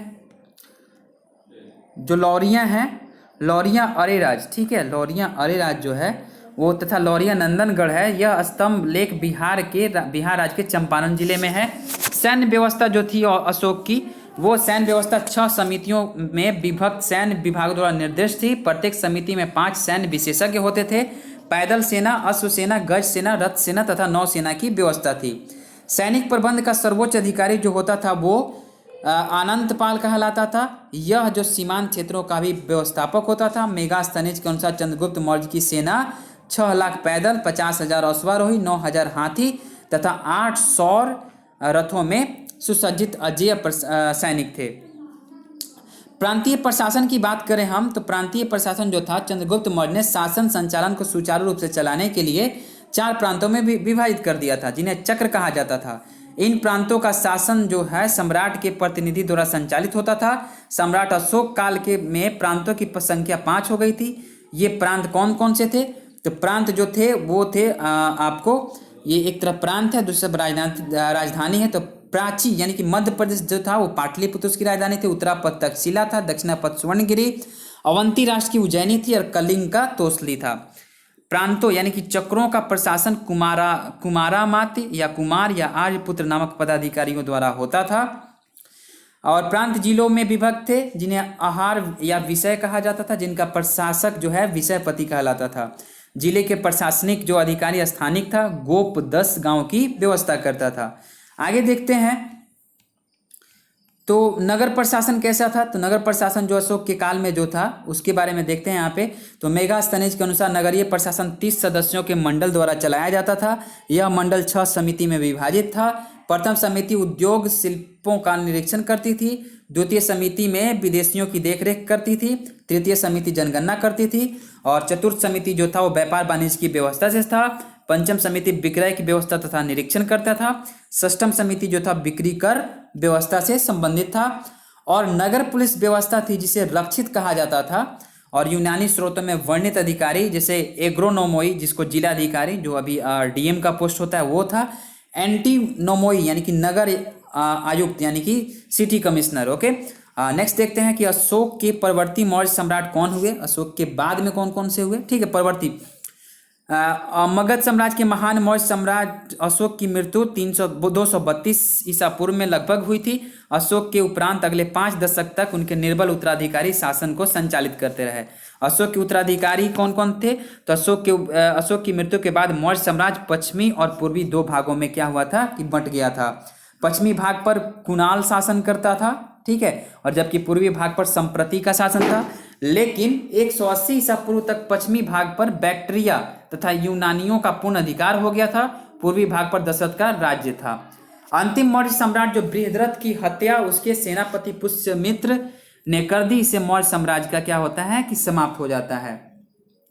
फिर स्टार्ट होता है शुंग वंश स्टार्ट होता है। तो मौर्य वंश के बाद शुंग वंश जो शुरू होता है तो इसके बारे में हम लोग देखेंगे। तो मौर्य साम्राज्य बृहद्रथ की हत्या कर उसका सेनापति जो पुष्यमित्र शुंग था वो मगध का शासक बनता है और यही शुंग वंश की स्थापना करता है। उसने उसकी उपाधि जो थी वो सेनानी थी। उसने यवन आक्रमण को क्या किया, विफल कर दिया था। पुष्यमित्र शुंग ने अश्वमेघ यज्ञ किया। इसके पुरोहित कौन थे, पतंजलि थे, ठीक है, पतंजलि। उसके बाद उसका पुत्र अग्निमित्र शासक बनता है और इसी अग्निमित्र और मालविका की कहानी पर कालिदास ने मालविका अग्निमित्रम नामक नाटक की रचना की है। देवभूति जो था इसी वंश का अंतिम शासक था, शुंग वंश का अंतिम शासक था, देवभूति था। फिर कण्व वंश की मतलब स्थापना होती है, कण्व वंश की स्थापित होता है। तो देवभूति के मंत्री जो वसुमित्र ने उसकी हत्या कर कण्व वंश की नींव डाली थी। सुशर्मा इस वंश का आखिरी शासक था, ठीक है। कुषाण वंश शुरुआत होता है। तो कनिष्क ने पाटलिपुत्र को विजित करके अश्वघोष को अपने साथ ले गया और कनिष्क ने पाटलिपुत्र को क्या किया कि जीत लिया और अश्वघोष को अपने साथ लेकर गया। और अश्वघोष एक राइटर थे उस समय और कवि भी थे। कुषाण साम्राज्य के बाद पटना पर लिच्छवियों का शासन रहा। आगे देखते हैं कि गुप्त वंश इसके बाद शुरू होता है। तो समुद्रगुप्त जो था वो प्रयाग प्रशस्ति, कुमारगुप्त का विलसंड स्तंभ अभिलेख, स्कंदगुप्त का वित्तीय स्तंभ अभिलेख के आधार पर इस वंश का पहला शासक श्रीगुप्त था, जिसकी उपाधि महाराज थी। उसका उत्तराधिकारी जो था वो घटोत्कच था। चंद्रगुप्त प्रथम पहला शासक है जिसने महाराजा धीराज की उपाधि ली। उसने लिच्छवी राजकुमारी कुमार देवी से विवाह किया। अपने राज्याभिषेक वर्ष 319 ईस्वी से गुप्त संवत का क्या किया, शुरुआत किया था। संपूर्ण बिहार और कुछ उत्तर प्रदेश के भाग उनके राज्य में शामिल था। समुद्रगुप्त की बात करें तो समुद्रगुप्त जो था वह अभिलेखों और सिक्कों पर इसे पराक्रमांक, अप्रतिरथ, व्याघ्र पराक्रम, सर्वराजोक्षेता आदि उपाधियां प्रदान की गई है। इसे भारत का नेपोलियन इतिहासकार स्मिथ ने कहा है कि यह भारत का नेपोलियन था समुद्रगुप्त। उत्तरापथ में अभियान में 9 राजाओं को क्या किया, ये विजित किया, जीत लिया। दक्षिणापथ अभियान में 12 राजाओं को विजित किया। विजित क्षेत्रों पर समुद्रगुप्त ने केवल अधिराजत्व का दावा किया। उसकी नीति जो थी ग्रहण मोक्ष अनुग्रह की थी। अशोक के इलाहाबाद स्तंभ पर समुद्रगुप्त की प्रशस्ति उसके संधि विग्राहक राजकवि हरिसेन ने लिखा है। रामगुप्त जो था इसकी ऐतिहासिकता जो है वो संदिग्ध है। ओके, फिर चंद्रगुप्त आता है। तो चंद्रगुप्त जो है इसे देवराज, देवगुप्त और देवगुप्त, देवश्री, विक्रमादित्य आदि नामों की उपाधियों से भी जाना जाता है। इसने ध्रुव देवी के साथ विवाह किया था। दिल्ली के मेहरौली स्तंभ स्थित लौह स्तंभ में चंद्र शासक द्वारा सिंधु के पार ब्रह्मलिको और पूर्व में बंग शासकों पर विजय का वर्णन मिलता है। और चंद्र की पहचान चंद्रगुप्त द्वितीय से की जाती है। इसने अपनी पुत्री प्रभावती का विवाह वकांटक जो नरेश थे, वकाटक नरेश रुद्रसेन द्वितीय से किया। चीनी के यात्री फायान ने इसके समय में यात्रा की थी। वह 14 वर्ष में भारत रहा, वह 14 वर्ष भारत में रहा था। कौन? फायान रहा था। ऐसा माना जाता है कि उसने दरबार में 9 रत्न विराजते थे, जिसमें कालिदास, धन्वंतरी, क्षणपक, अमर सिंह, शंकु, बेताल भट्ट, घटकरपर, वराहमिहिर, वरुरुचि जैसे विद्वान शामिल थे। कुमारगुप्त प्रथम की अगर बात करें तो मंदसौर अभिलेख यानी कि वत्स भट्टी रचित प्रशस्ति से कुमारगुप्त के बारे में विस्तृत जानकारी प्राप्त होती है। स्कंद गुप्त के भीतरी अभिलेख से पता चलता है कि कुमारगुप्त के शासनकाल में पुष्यमित्रों का आक्रमण हुआ था, जिसे रोकने के लिए कुमारगुप्त ने स्कंद गुप्त को भेजा था। नालंदा विश्वविद्यालय की स्थापना इसी काल में हुई थी। यह राजगीर जिले में स्थित था। नालंदा विश्वविद्यालय राजगीर जिले में स्थित था। कुमारगुप्त ने महेंद्रादित्य की उपाधि दी थी। स्कंद गुप्त की बात करें तो जूनागढ़ अभिलेख से पता चलता है कि स्कंद गुप्त ने मल्लेच्छो जो हूण थे के आक्रमणों को विफल कर दिया। उसने सुदर्शन झील जो चंद्रगुप्त मौर्य द्वारा निर्मित था का पुनरुद्धार कराया। अहोम है, यहाँ कहोम लिखा गया है। अहोम अभिलेख के अनुसार उसकी उपाधि शकादित्य थी। उसने चीन में अपना राजदूत भेजा था।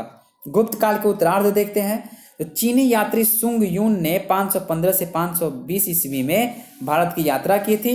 और वेनसांग जो था, वेनसांग 629 से 645 ईस्वी तक 16 वर्ष तक भारत में रहा। वेनसांग के अनुसार मगध के शासक नरसिंह गुप्त जो बालादित्य ने मिहिर कुल जो हूण था उसको पराजित किया था। स्कंद गुप्त के बाद पुरुगुप्त, कुमारगुप्त द्वितीय, बुधगुप्त, नरसिंह गुप्त, बालादित्य, वैन्यगुप्त, कुमारगुप्त तृतीय ने शासन किया। विष्णुगुप्त जो था गुप्त वंश का अंतिम शासक था, जिसने मगध पर शासन किया था। गुप्त वंश के साथ ही मगध साम्राज्य का क्या हो जाता है? यहाँ पे अंत हो जाता है। पाल वंश की बात करें हम तो पाल वंश का संस्थापक गोपाल था। 750 से 770 ईस्वी इसको माना जाता है। बिहार उसके राज्य में शामिल था। गोपाल ने उदंतपुरी महाविहार और विश्वविद्यालय की स्थापना की, जो बिहार शरीफ नालंदा जिले में स्थित था। यह महाविहार हिरण्य प्रभात पर्वत पर पंचानन नदी के किनारे स्थित था। धर्मपाल की बात करते हैं तो धर्मपाल 770 से 810 ईस्वी तक था और इसी के समय त्रिपक्षीय संघर्ष शुरू हुआ। प्रतिहार नरेश वत्सराज ने धर्मपाल को पराजित किया। आगे चलकर राष्ट्रकूट नरेश ध्रुव ने धर्मपाल और वत्सराज दोनों को पराजित कर दिया। ध्रुव के दक्षिण लौटने पर धर्मपाल ने कनौज पर आक्रमण कर इंद्रायुध को पराजित कर अपना समर्थक चक्रायुध को कनौज के सिंहासन पर बैठाया। धर्मपाल के समय ही प्रतिहार शासक नागभट्ट द्वितीय, जिसको वत्सराज का पुत्र जो था, मुंगेर तक का कुछ क्षेत्र कुछ समय के लिए विजित कर लिया था। धर्मपाल ने विक्रमशिला विश्वविद्यालय की स्थापना की और बौद्ध विहारों का निर्माण कराया। विक्रमशिला महाविहार और विक्रमशिला सिल्क सिटी के नाम से प्रसिद्ध भागलपुर जिले से शहर से लगभग 50 किलोमीटर पूर्व में अंतिचक गांव में स्थित है।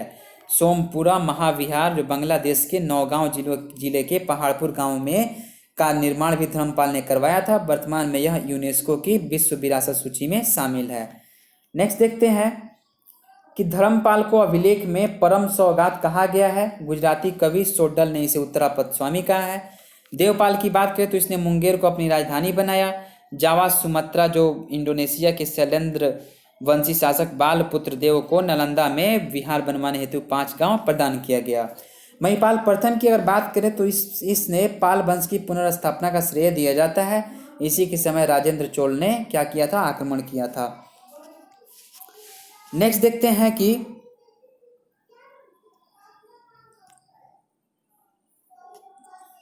बौद्ध भिक्षु जो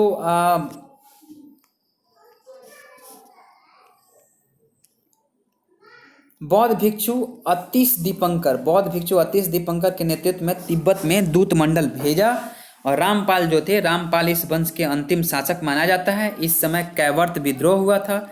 कर्नाट वंश की बात करें तो इसका संस्थापक नान्यदेव था। इसके बाद गंगदेव, फिर उसका पुत्र नरसिंह देव शासक बना। नरसिंह देव के समय ही बख्तियार खिलजी ने बिहार पर आक्रमण किया तथा नालंदा विश्वविद्यालय जैसे बिहारों को ध्वस्त कर दिया।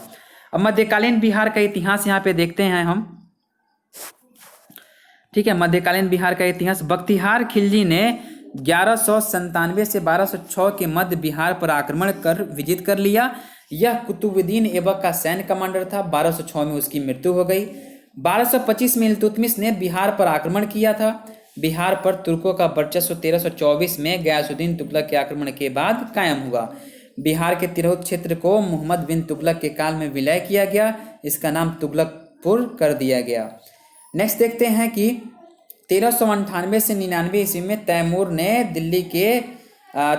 के आक्रमण ने दिल्ली सल्तनत को व्यापक क्षति पहुंचाई। इसके परिणाम स्वरूप बिहार में वर्चस्व के लिए जौनपुर और बंगाल में प्रतिस्पर्धा शुरू हो गई।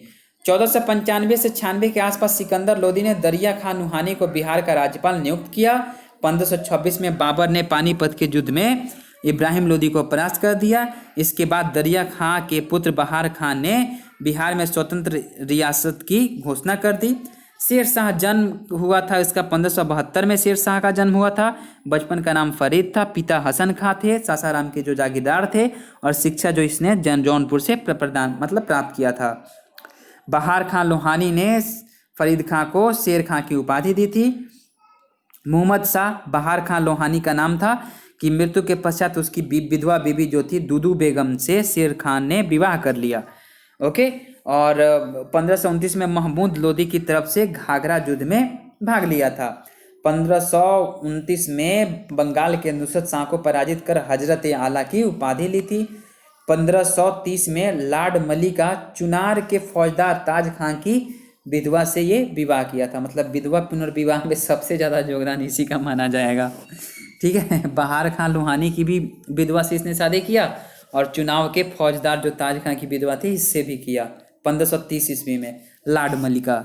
ओके, नेक्स्ट है कि 1534 में सूरजगढ़ के युद्ध में बंगाल के महमूद शाह को पराजित कर दिया। 1539 में जो चौसा के युद्ध में हुमायूं को पराजित कर शेर शाह की उपाधि इसने ग्रहण की थी। 1540 में कन्नौज जो बिलग्राम के जो युद्ध में हुमायूं को परास्त कर द्वितीय अफगान साम्राज्य और सूर्यवंश की स्थापना की। 1543 में रायसीन में विजय कर वहां के शासक पूरनमल को विश्वासघात से मारा तथा कत्लेआम करवाया, जो शेर शाह पर एक कलंक है। ठीक है, शेर शाह बहुत बहादुर माना जाता है इसको, लेकिन क्या किया कि ये 1543 में रायसेन जो है वहाँ विजय कर लिया और वहाँ के शासक पूरनमल को विश्वासघात से मार दिया और कत्लेआम करवाया, जो शेर शाह पे क्या हुआ एक कलंक के रूप में विद्यमान है। 1544 में मेवाड़ की विजय की इसने। 1545 में कलिंजर अभियान में घायल होने के बाद उसकी मृत्यु हो गई। शेर शाह ने अपने साम्राज्य को सरकारों में विभाजित किया था। आरंभ में 47 सरकारें थी। बंगाल विजय के बाद उसने 16 सरकारों से विभाजित किया। इस प्रकार कुल सरकारों की संख्या 63 हो गई थी। सरकार का प्रशासन सिकदारन तथा मुंसिल ये मुफसिन द्वारा चलाया जाता था। नेक्स्ट देखेंगे, उसने रैयतवादी जो व्यवस्था लागू की थी। उसने चांदी का रुपया चलाया था। अब्बास खां सरवानी ने उसकी जीवनी लिखी है। उसने सासाराम बिहार में अपना मकबरा बनाया। यह मकबरा एक कृत्रिम झील के मध्य अष्टकोणीय आकार में लाल बलुआ अलुआ लिखा हुआ है लाल बलुआ पत्थर से बना है। उसके बाद उसका पुत्र जलाल खां इस्लाम शाह के नाम से शासक बना। 1574 से 1575 में बिहार मुगल साम्राज्य में शामिल हो गया। औरंगजेब ने अजीमुस्सान को बिहार का सूबेदार बनाया तथा पटना का नाम अजीमाबाद कर दिया। ठीक है, अब फारुखसियर का राज जब इसे कहाँ हुआ था तो पटना में हुआ था। और 1701 में औरंगजेब ने मुर्शिद कुली खां को बंगाल, बिहार, उड़ीसा का सूबेदार नियुक्त किया था। उसने 1704 में बंगाल की राजधानी ढाका से मुर्शिदाबाद स्थानांतरित कर दिया। गिरिया के युद्ध के बाद अलवर्दी खान 1740 से 1756 तक नवाब बना। वह अंतिम शक्तिशाली नवाब था। 1756 में सिराजुद्दौला जो अलीवर्दी खान का जो नाती था बंगाल का नवाब बना। और 23 जून 1757 को प्लासी के युद्ध में वह अंग्रेजों से हार गया और 28 जून 1757 को मीर जाफर बंगाल का नवाब बना। नेक्स्ट सब्जेक्ट जो है आधुनिक इतिहास, मतलब आधुनिक बिहार का इतिहास। तो इसमें हम देखेंगे कौन कौन से जो इम्पोर्टेंट फैक्चुअल इन्फॉर्मेशन है जो एग्जाम में पूछे जाएंगे और पूछे जाने की संभावना है। ठीक है, तो देखते हैं। तो पहला जो आधुनिक बिहार के इतिहास में हम देखेंगे, तो सबसे पहला जो है वो पटना में पहले डच जो है, जो है वो पहली बार पटना में आए। ठीक है, पटना में आए। और वर्तमान पटना कॉलेज और कलेक्ट्रेट डचों की अफीम कोठी हुआ करती थी। सूती वस्त्र जो है, सूती वस्त्र, अफीम, नील आदि यहाँ से निर्यात होती थी। 1760 में मीर जाफर के स्थान पर मीर कासिम को बंगाल का नवाब बनाया गया था। और 1763 में मीर कासिम को हटाकर मीर जाफर को पुनः बंगाल का नवाब बनाया गया था। नेक्स्ट देखते हैं कि 19 जुलाई 1963 को, सॉरी 1963 नहीं है, 1763 को मीर कासिम को एडम्स ने कारवां के युद्ध में पराजित किया। इसके बाद गिरिया तथा उधोनाला के युद्ध में भी वह पराजित हुआ था। 23 अक्टूबर 1764 को मीर कासिम, अवध का नवाब शुजाउद्दौला तथा मुगल सम्राट शाह आलम द्वितीय की संयुक्त सेना बक्सर के युद्ध में क्या हुआ, मेजर हेक्टर मुंड्रो के द्वारा पराजित हो गई थी।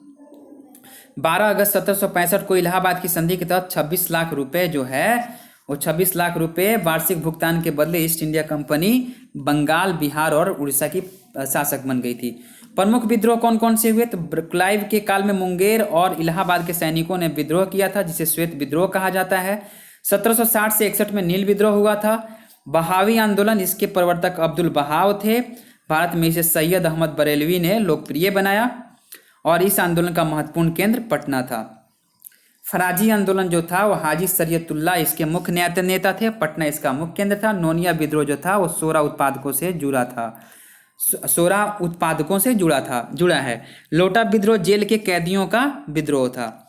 आगे देखते हैं यहाँ पे कि वर्ष जो दिया गया है, विद्रोह दिया गया, प्रमुख क्षेत्र, नेतृत्वकर्ता और उसकी विशेषताएं हैं यहाँ पे, तो इसको हम लोग देखेंगे। ठीक है, तो यहाँ पे वर्ष देखेंगे तो 1967 से 77 तक जो विद्रोह चला वो ढाल विद्रोह था।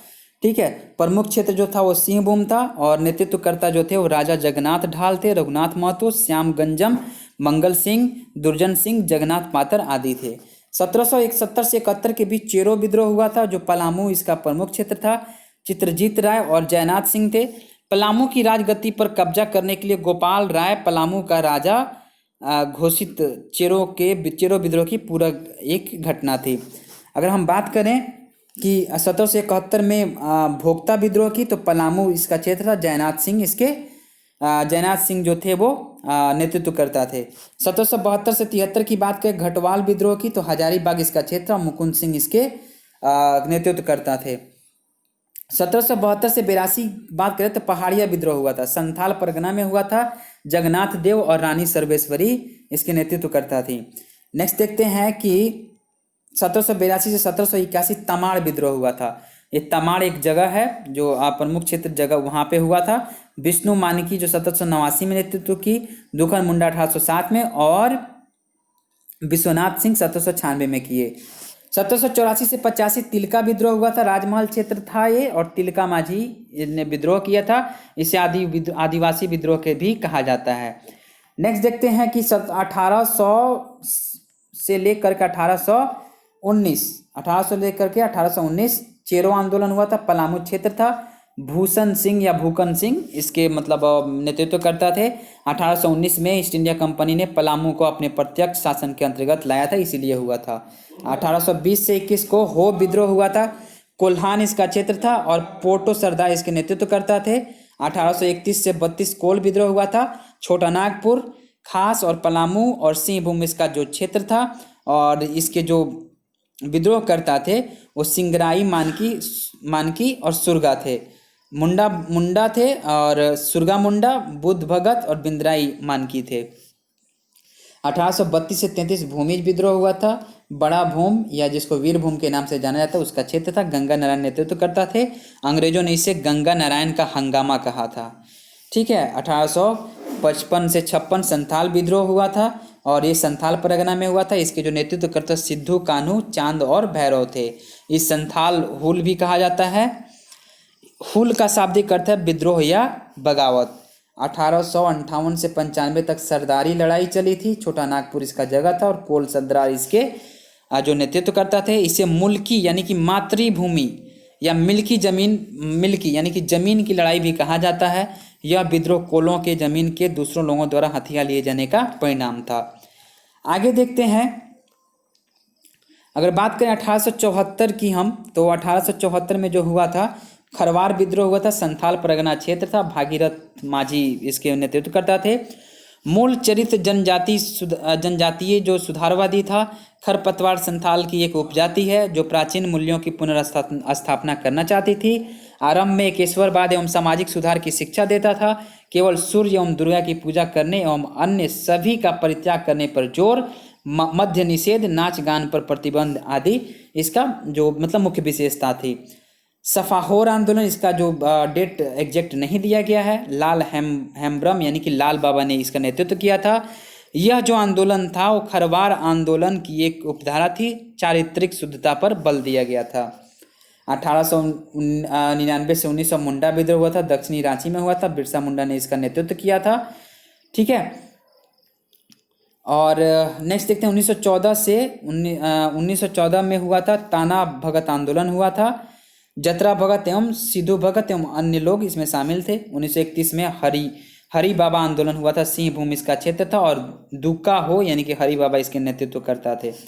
आगे देखते हैं कोल विद्रोह से संबंधित कुछ मतलब फैक्ट देख लेते हैं क्या है। तो कोल विद्रोह जो हुआ था यह बिहार का पहला सुसंगठित और व्यापक जनजातीय विद्रोह था। इस विद्रोह से केवल हजारीबाग का क्षेत्र ही अछूता रहा और इस विद्रोह का तत्कालिक जो कारण बना वो सिंगराई मानकी के अधिकारों को छीनकर सिखों को दे दिया जाना तथा उनकी बहनों पर किया गया अत्याचार था। दिकुओं द्वारा किए गए इस प्रकार के कुकृत्यों के कारण सिंगराई मानकी एवं सुरगा मुंडा ने अन्य आदिवासियों के साथ मिलकर विद्रोह का बिगुल फूंक दिया। आप लोगों को बताना चाहते हैं कि दिकू जो होते हैं, दिकू का मतलब होता है गैर आदिवासी, वैसे लोग जो आदिवासी नहीं हैं। आगे वाला पॉइंट है कि जल्द ही यह एक विद्रोह जो है वो हिंसक रूप में ग्रहण कर समस्त क्षेत्र में फैल गया, परंतु अंततः एक लंबे संघर्ष के बाद यह विद्रोह को भी दबा दिया गया। कोल विद्रोह के बाद छोटा नागपुर की शासन व्यवस्था में महत्वपूर्ण परिवर्तन किए गए।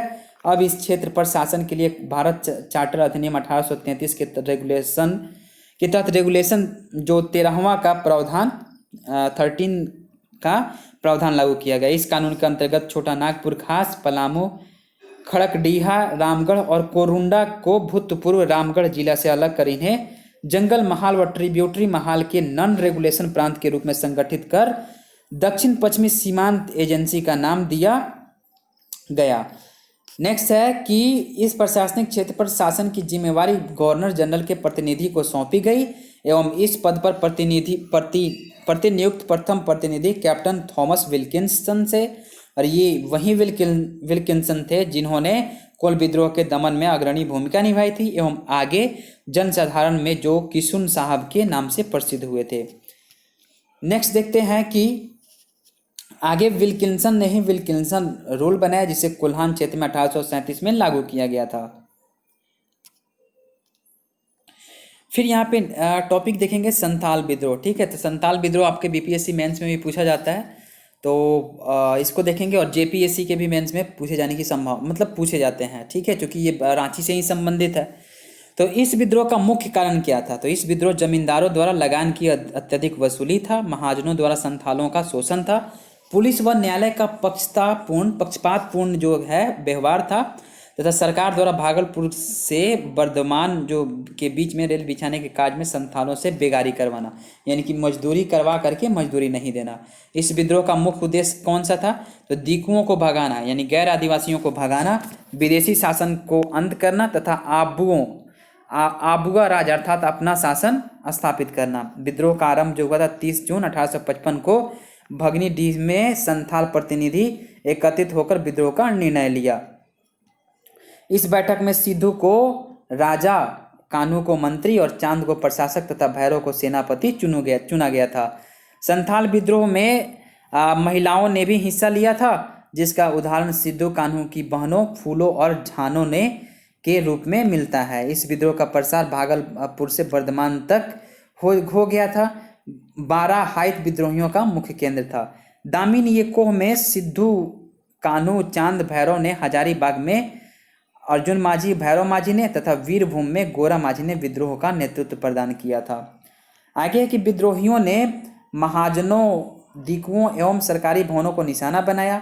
इस विद्रोह के प्रति सरकार ने दमनकारी रुख अपनाया एवं अत्यधिक बर्बरता से विद्रोह एवं विद्रोहियों का दमन किया।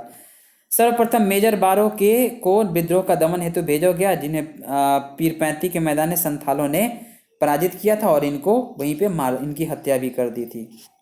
आगे देखते हैं, इस विद्रोह का दमन जो है, इस विद्रोह का जो दमन है वो मुख्य रेयर कैप्टन अलेक्जेंडर को दिया जाता है एवं इस कार्य में उन्होंने लेफ्टिनेंट थॉमसन और रीड के सहयोग प्रदान किया था। दिसंबर 1855 में सिद्धू को पकड़कर फांसी दिया गया, फिर चांद भैरव मारे गए। अंततः फरवरी 1856 में कान्हू को पकड़कर भगनी डी गांव में फांसी 23 फरवरी 1856 को दे दी गई। इस विद्रोह के पश्चात ईस्ट इंडिया कंपनी ने अपनी प्रशासनिक व्यवस्था में बड़े पैमाने पर परिवर्तन एवं सुधार किए। एलिस एडम्स रिपोर्ट के आधार पर 1855 के अधिनियम 37 के अंतर्गत दामिन एकोह का नाम बदलकर संथाल परगना कर दिया गया, जिसमें दुमका, देवघर, गोड्डा एवं राजमहल 4 जिले थे। आगे देखते हैं कि साथ ही वर्ष 1860 में संथाल परगना काश्तकारी अधिनियम पारित कर संथालों को के अधिकार पुनः बहाल किए गए। संथाल परगना क्षेत्र में शासन के लिए एक कमिश्नर की नियुक्ति की गई थी। भागलपुर के कमिश्नर जॉर्ज यूल की सहायता से एक नया पुलिस कानून, जिसे यूल नियम 1856 कहते हैं, लाया गया। इसके अंतर्गत पारंपरिक ग्राम प्रधान व्यवस्था को लागू कर आम सहमति के आधार पर ग्राम प्रधान को पुलिस शक्तियां प्रदान की गई। संथाल विद्रोह के महत्ता को दर्शाते हुए कार्ल मार्क्स ने इसे भारत के प्रथम जन क्रांति को माना और जो ब्रिटिश शासन की तो नहीं उखाड़ पाया, पर सफाहोर आंदोलन को जन्म देने के कारण अवश्य बन गए। आगे देखते हैं कि वर्तमान में झारखंड सरकार संथाल विद्रोह के सम्मान में 30 जून को हूल दिवस के रूप में मनाती है। और एक बहुत ही अच्छा टॉपिक है मुंडा विद्रोह। तो बिहार में इस जन आंदोलन की व्यापकता को देखते हुए ही इसे उलगुलान या महान हलचल की संज्ञा दी जाती है। 1899 से 1900 में इस आंदोलन ने दक्षिणी रांची सहित अन्य क्षेत्रों को भी प्रभावित किया था। चूंकि यह विद्रोह मुंडाओं को संगठित विद्रोह था, अतः इसे मुंडा विद्रोह कहा जाता है। यह विद्रोह सामूहिक भूस्वामित्व व्यवस्था का जमींदारी भूस्वामित्व व्यवस्था के परिवर्तन के कारण घटित हुआ, जिसका चरमोत्कर्ष जब बिरसा के धार्मिक राजनीतिक आंदोलन के रूप में हुआ था। बिरसा मुंडा का जो जन्म हुआ था वो 15 नवंबर 1875 को रांची, जो वर्तमान में खूंटी जिले में उलीहातू गांव में हुआ था। बिरसा के आरंभिक शिक्षक का नाम जयपाल नाग था एवं बिरसा के धार्मिक गुरु का नाम था आनंद पांडे था, जो एक वैष्णव धर्मावलंबी थे। सालगा गांव में प्रारंभिक शिक्षा के बाद बिरसा चाईबासा आए। यहाँ बिरसा के परिवार ने ईसाई धर्म को अपना लिया एवं 1886 में जर्मन ईसाई मिशन द्वारा संचालित चाईबासा के उच्च विद्यालय में बिरसा का दाऊद नाम से दाखिला हुआ। आगे बिरसा ने ईसाई धर्म को त्याग दिया एवं आनंद पांडे के संपर्क में आए, जहां इन्होंने वैष्णव धर्म को जाना।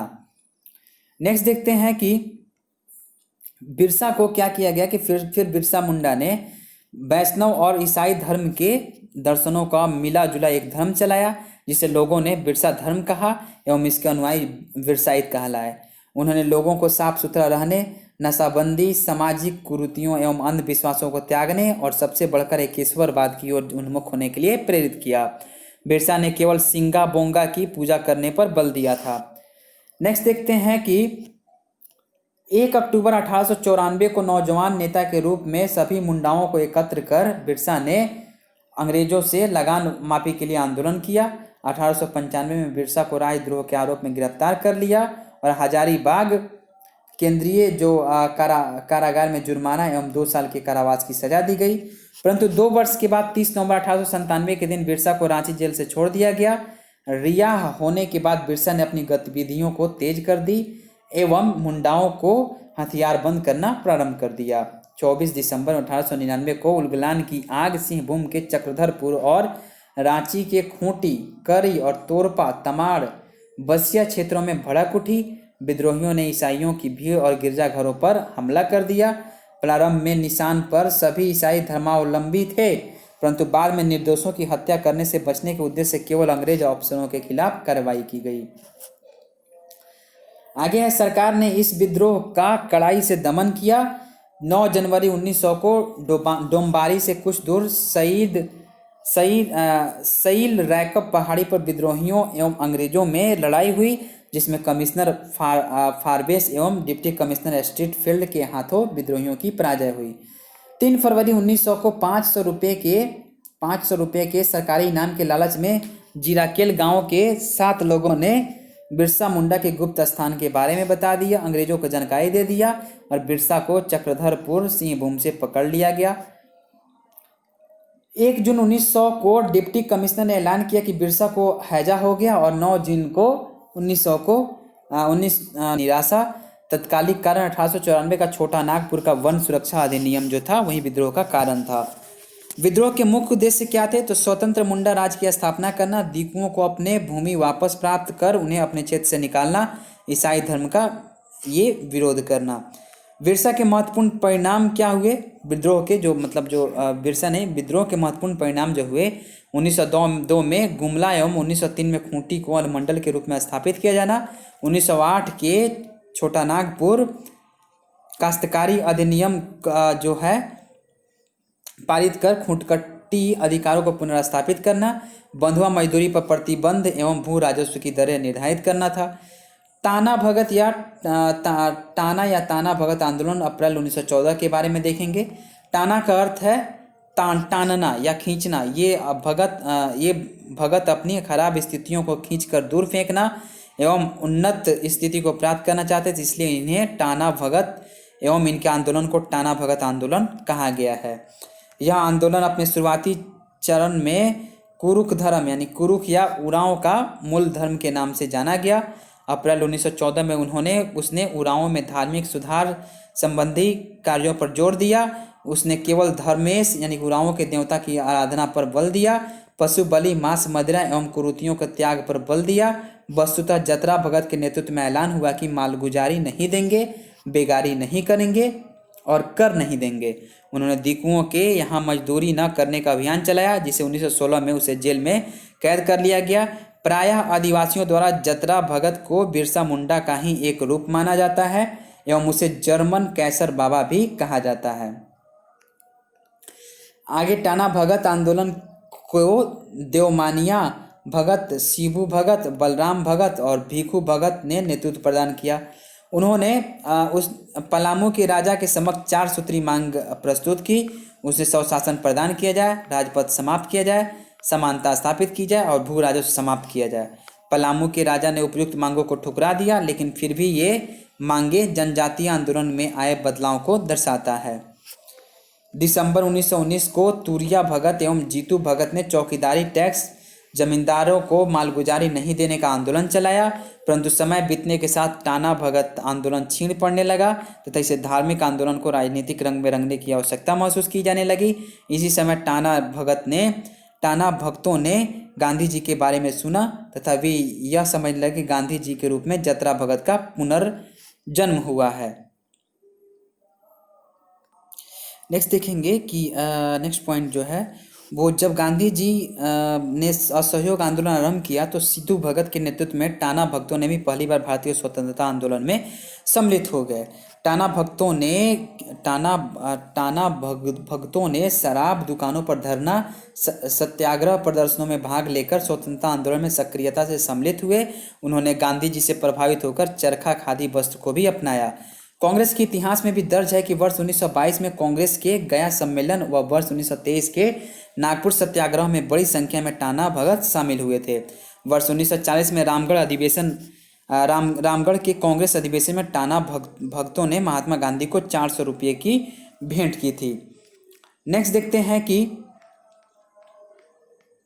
1857 का विद्रोह। ठीक है, 1857 का विद्रोह से देखते हैं प्रश्न कौन कौन से हैं और कौन कौन से इंपॉर्टेंट यहाँ फैक्चुअल इन्फॉर्मेशन है। वन लाइनर में है 1857 का विद्रोह। 25 जुलाई 1857 को दानापुर में सैनिकों ने विद्रोह किया था। ठीक है, 1857 को विद्रोह। 3 जुलाई 1857 को पटना में पीर अली के नेतृत्व में पटना में विद्रोह हुआ।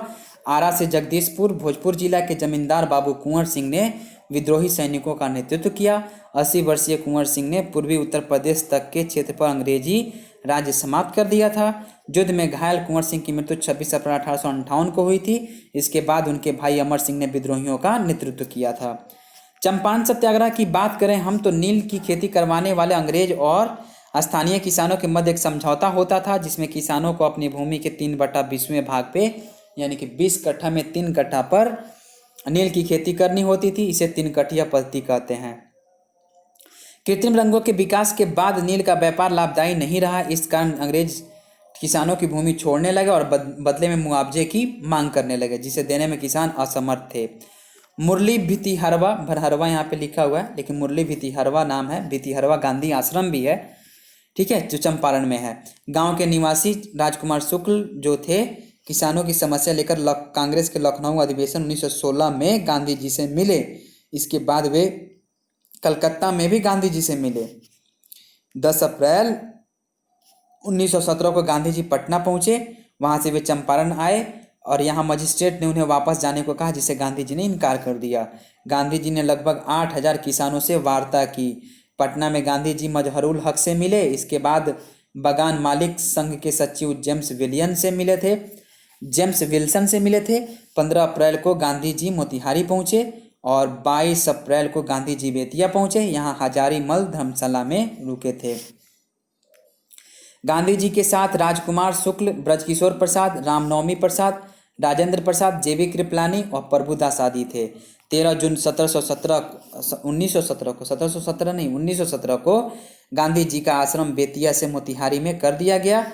चंपारण जांच समिति में श्रीमती कस्तूरबा, डॉक्टर देव ब्रजकिशोर प्रसाद, धरणीधर प्रसाद, उसके बाद अनुग्रह नारायण सिंह, रामनवमी प्रसाद, डॉक्टर राजेंद्र प्रसाद, महाराजा कृत्यानंदर सिंह, महात्मा गांधी तथा FG स्लाई अध्यक्ष जो थे आदि शामिल थे। 1 मई 1918 को गवर्नर जनरल ने 2018 लिखा हुआ लेकिन ये 1918 होगा। 1918 को गवर्नर जनरल ने 3 कट्ठिया कानून को समाप्त कर दिया। नेक्स्ट है कि 24 मई 1918 को, ठीक है 2018 मिस प्रिंटिंग है, को गांधी जी ने मोतिहारी आश्रम का शिलान्यास किया। किसान सभा 1929 में स्वामी सहजानंद ने बिहार प्रांतीय किसान सभा की स्थापना सोनपुर के मेले में की गई। स्वामी सहजानंद अध्यक्ष तथा जो श्री कृष्ण सिंह सचिव बने थे। 1936 में लखनऊ में अखिल भारतीय किसान सभा का गठन किया गया। बढ़ैया ताल या बकास्त जो आंदोलन था, लगान अदा न करने पे किसानों की भूमि जमींदारों के पास चली जाती थी, जिसे बकास्त कहते थे। आगे देखेंगे कार्यानंद शर्मा के नेतृत्व में मुंगेर में 1936 से 38 में चलाया गया ये आंदोलन। खिलाफत आंदोलन जो है 1919-20 में हसन इमाम के नेतृत्व में पटना में चलाया गया। असहयोग आंदोलन जो है डॉक्टर राजेंद्र प्रसाद, ब्रजकिशोर प्रसाद, मजहरुल हक, हसन इमाम, मोहम्मद शफी आदि प्रमुख नेताओं ने बिहार में असहयोग आंदोलन का नेतृत्व किया। द मदरलैंड नामक अखबार मजहरुल हक ने निकाला था। 1 अगस्त 1920 से 12 फरवरी 1922 तक यह आंदोलन चला। 1922 में कांग्रेस का गया में अधिवेशन हुआ, जिसके अध्यक्ष चित्तरंजन दास, जिसको देशबंधु के नाम से जाना जाता था, वे थे। बिहार सोशलिस्ट पार्टी जो समाजवादी पार्टी जो थी, रामनंद मिश्र, गंगा नारायण सिंह आदि ने 1931 में स्थापना किया। नासिक जेल में 1933 में, देखिए समाजवादी पार्टी की बात नहीं हो रही है, समाजवादी पार्टी की 1934 में जयप्रकाश नारायण ने किया था। यहाँ पे ये है कि बिहार सोशलिस्ट पार्टी है, बिहार समाजवादी पार्टी है। और नासिक जेल में 1933 में आचार्य नरेंद्र देव, जयप्रकाश नारायण आदि ने अखिल भारतीय समाजवादी संगठन बनाने की योजना बनाई। 1934 में पटना में बिहार सोशलिस्ट पार्टी की औपचारिक जो है स्थापना की गई। इसी वर्ष कांग्रेस सोशलिस्ट पार्टी की भी स्थापना हुई थी। सविनय अवज्ञा आंदोलन 1929 में कांग्रेस के लाहौर अधिवेशन में पूर्ण स्वतंत्रता का मांग रखा गया था। प्रस्ताव जो है पारित किया गया था। 26 जनवरी 1930 को स्वाधीनता दिवस मनाया गया। राजेंद्र प्रसाद ने महात्मा गांधी की सहमति से चौकीदारी कर की न अदायगी का आंदोलन चलाया था। आगे देखते हैं। विपिन बिहारी वर्मा के नेतृत्व में सारण और चंपारण में नमक सत्याग्रह का आंदोलन किया गया। राजेंद्र प्रसाद और कृपलानी ने मोतिहारी में नमक कानून भंग किया। मुंगेर के बरही में सरकारी तंत्र निष्प्रभावी हो गया था। भारत छोड़ो आंदोलन 9 अगस्त 1942 को भारत छोड़ो आंदोलन शुरू हुआ। ऑपरेशन 0 आवर के चलाकर सरकार ने सभी बड़े नेताओं को गिरफ्तार कर लिया था। 11 अगस्त पटना को सचिवालय कांड में कई छात्रों की जान चली गई। छात्रों के जुलूस पर जिलाधिकारी सी ऑर्चर ने गोली चलवाई थी। राजेंद्र प्रसाद को बांकीपुर जेल में रखा गया था। आजाद दस्ते का गठन जयप्रकाश नारायण ने किया था। स्वतंत्रता प्राप्ति 9 दिसंबर 1946 को संविधान सभा में अस्थायी अध्यक्ष डॉक्टर सच्चिदानंद सिन्हा को बनाया गया था। और 11 दिसंबर 1946 को डॉक्टर राजेंद्र प्रसाद जो थे वो अस्थायी अध्यक्ष चुने गए थे। 30 मार्च 1946 को श्री कृष्ण सिन्हा के नेतृत्व में बिहार में प्रांतीय सरकार का गठन हुआ। 26 जनवरी 1950 को संविधान लागू हुआ और बिहार भारत संघ के रूप में के राज्य के रूप में एक शामिल हुआ था। तो ये घटना चक्र का बिहार तथ्यासार का ये आधुनिक मिडिवल और मतलब आधुनिक और उसके बाद से मध्यकालीन और प्राचीन यानी कि एंशियंट मिडिवल और मॉडर्न बिहार का यहाँ पे ये समाप्त होता है एपिसोड। और बिहार का एक जनरल इन्फॉर्मेशन है वो भी मैंने करा दिया। तो कैसा लगा ये एपिसोड आप लोग आगे बताइएगा। और तथ्यासार का अगर आप लोग घटना चक्र का अगर आप लोग चाहते हैं कि आगे भी मैं जैसे बिहार का भूगोल ये मैं करवाऊँ तो आप लोग कॉमेंट सेक्शन में बताइए और इस वीडियो को शेयर कीजिए। और उसके बाद से फिर अगर आप लोग बताइएगा कमेंट सेक्शन में तो फिर मैं वहाँ पे फिर बिहार का भूगोल मैं करवाऊँगा। और कैसा लगा आई होप कि इसमें बहुत सारा फैक्चुअल इन्फॉर्मेशन के थ्रू आप लोगों को नॉलेज भी मिला होगा और ये सब पूछे जाते हैं एग्जाम में। ठीक है, इम्तियाज़ अहमद का भी मैंने एपिसोड करवाया हुआ है, उसको भी आप लोग जा करके देखिए, दोस्तों को शेयर कीजिए।